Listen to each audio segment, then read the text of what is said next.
Godmorgen. Jeg vil gerne vise jer min praktikplads i Folkekirkens Nødhjælp. Kom med.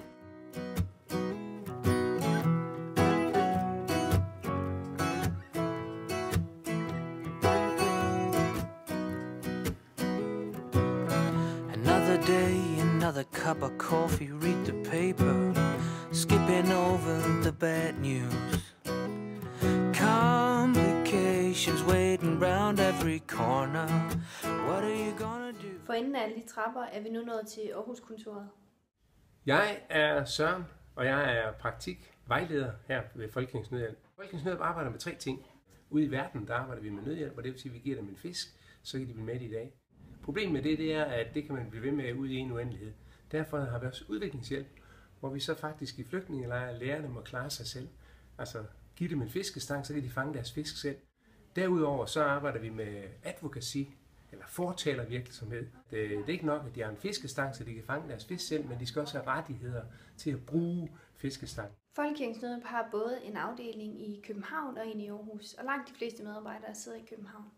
Men her på kontoret i Aarhus, der sidder der både nogle genbrugskonsulenter, og der sidder telemarketing, og der er facerne, som går på gaden af værger.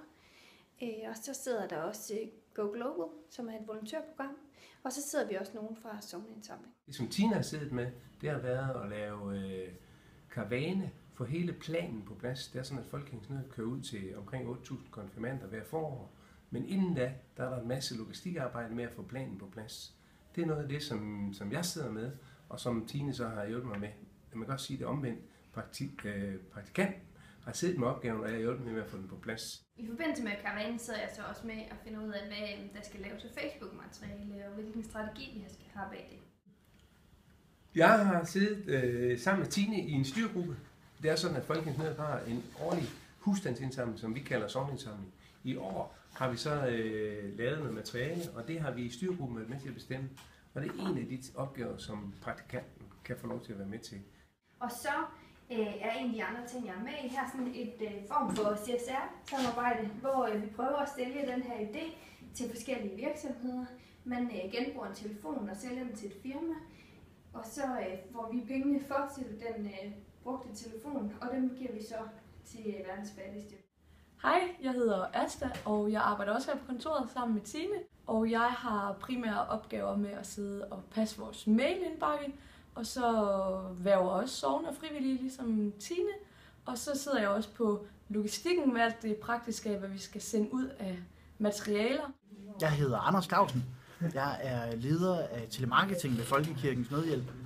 Og det er det, der foregår her omkring os. Vi sidder inde i vores callcenter, hvor jeg er daglig leder for ca. 50 medarbejdere, plus et par supervisorer.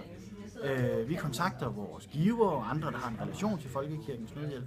Og her med et par uger skal vi blandt andet til at ringe for at være indsamlet til vores sogneindsamling, hvor jeg regner med, at vi skal igennem sådan en 30-40.000 personer.